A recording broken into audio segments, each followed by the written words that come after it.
El cáncer de pulmón es el tipo de cáncer más común en todo el mundo y con más de 1 millón de muertes al año es la principal causa de muerte por cáncer. Se produce más comúnmente en hombres y está íntimamente vinculado con el consumo de tabaco, aunque 1/4 de los casos se produce en personas que nunca han fumado.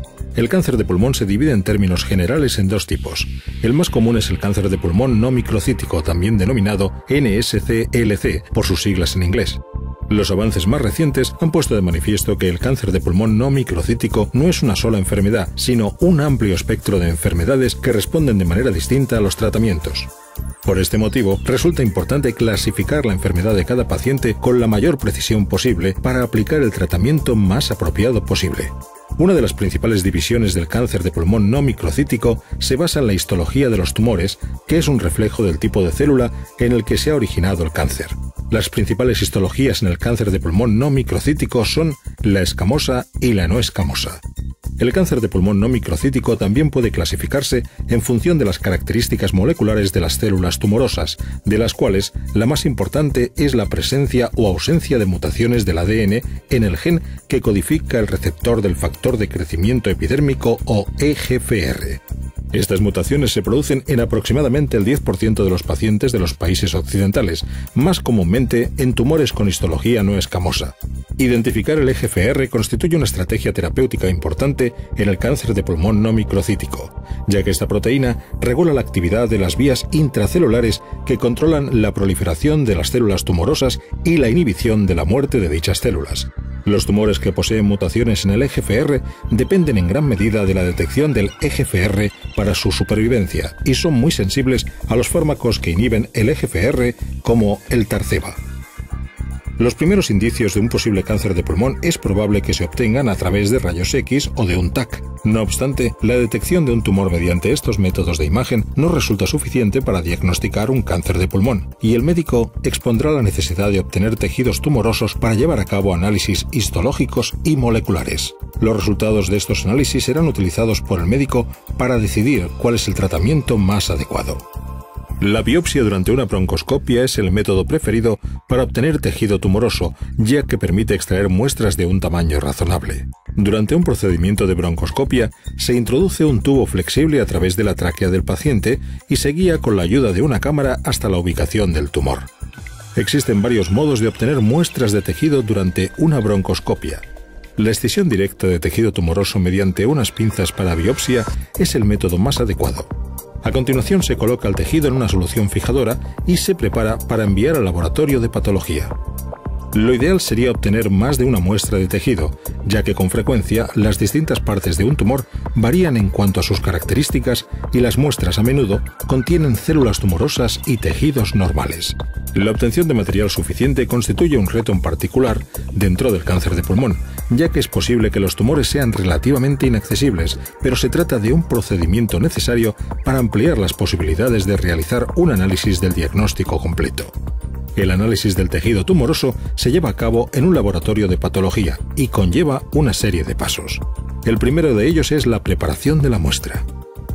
Al inicio de este proceso, el tejido se registra en la base de datos del laboratorio, antes de ser examinado visualmente. Si se precisa, se debe diseccionar para eliminar los tejidos que claramente no son tumorosos.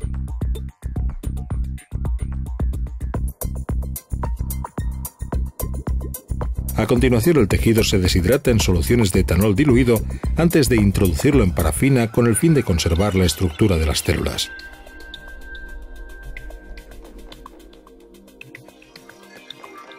El tejido se coloca sobre una base y se cubre con cera de parafina fundida, que a continuación se enfría enterrando de este modo el tejido.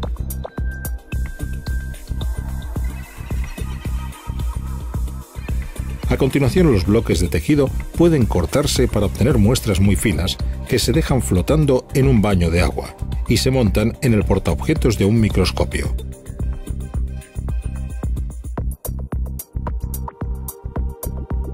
Con el fin de preparar el tejido para su diagnóstico, se tiñe la muestra.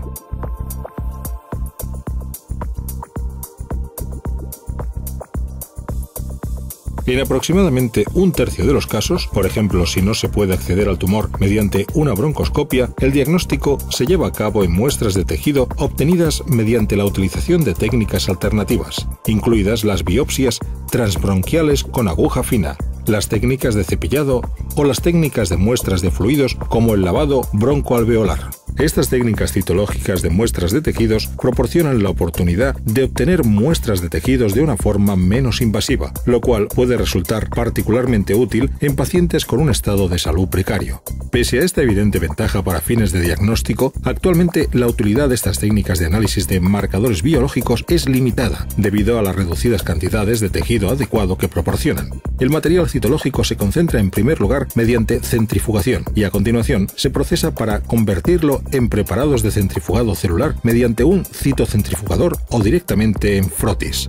A continuación se tiñen los portaobjetos para permitir el examen de las células desde un microscopio. Ahora el patólogo podrá confirmar o descartar un diagnóstico de cáncer de pulmón no microcítico y proporcionar información acerca del subtipo histológico. Para determinar si un paciente tiene un tumor con una mutación del EGFR, es necesario extraer el ADN del tumor de las muestras de tejidos para buscar alteraciones en el gen de este receptor.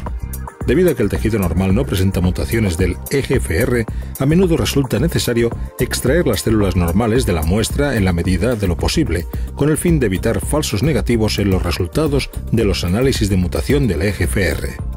Un procedimiento especial para llevar a cabo esto, especialmente en las muestras más pequeñas, se conoce como microdisección mediante captura por láser, que permite la captura de células tumorosas en una base celular antes de realizar la extracción del ADN. Un método para la detección de mutaciones es determinar la secuencia genética o de bases de la región del ADN que contiene el gen del EGFR. Para obtener copias suficientes del gen del EGFR para su análisis, primero se deben generar varias copias de esta región del ADN del tumor del paciente mediante un proceso conocido como reacción en cadena de la polimerasa o PCR por sus siglas en inglés. La composición genética exacta del gen del EGFR podrá analizarse a continuación mediante una secuenciación de ADN. Las mutaciones más comunes observadas en el gen del EGFR en casos de cáncer de pulmón no microcítico y las mejor comprendidas en cuanto a su impacto en la eficacia terapéutica afectan a la estructura del dominio tirosina quinasa del receptor. Esta región del receptor está íntimamente involucrada en la regulación de las vías de señalización intracelulares. En casos de cáncer de pulmón no microcítico, las mutaciones del gen del EGFR se producen principalmente en regiones del gen denominadas exones 19 y 21.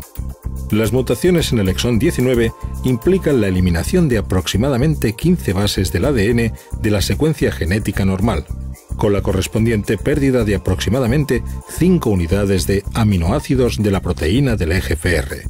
Otra mutación común del EGFR se produce en el exón 21, que implica la sustitución de una base citosina, identificada aquí con la letra C, por una base guanina, identificada con la letra G. Este cambio en el ADN altera la unidad de aminoácido en la posición 858 de la proteína, que cambia de leucina OL a arginina OR. Esta alteración recibe el nombre de mutación L858R. Tanto las eliminaciones del exón 19 como las mutaciones L858R afectan la estructura del dominio tirosino quinasa del EGFR y provocan la activación permanente de la señalización del EGFR. Como consecuencia, los tumores que presentan estas mutaciones son sumamente sensibles a la inhibición mediante fármacos dirigidos a la actividad de tirosina quinasa del EGFR. Los resultados obtenidos de los análisis de secuenciación de ADN son evaluados por un patólogo que busca diferencias entre la secuencia del EGFR del ADN del tumor del paciente y la secuencia conocida del EGFR no mutado. Se tomará nota de cualquier diferencia en las secuencias y si el tumor del paciente presenta una eliminación del exón 19 o una mutación L858R, la muestra se clasificará como de mutación positiva del EGFR. El médico revisará los resultados de los análisis del tumor con el paciente y debatirá las posibles opciones de tratamiento. Si el paciente tiene un tumor con una mutación del EGFR, es posible que se considere de manera preferente el tratamiento con un inhibidor de tirosina quinasa del EGFR, como Tarceva, frente a otros tratamientos de quimioterapia más tóxicos. Los pacientes cuyos tumores presentan mutaciones del EGFR pueden mejorar gracias a un tratamiento con Tarceva que se prolonga durante más de 12 meses frente a los menos de 6 meses que puede durar la quimioterapia. Esto destaca la importancia de la realización de pruebas de mutación del EGFR en todos los pacientes de cáncer de pulmón no microcítico con histología no escamosa.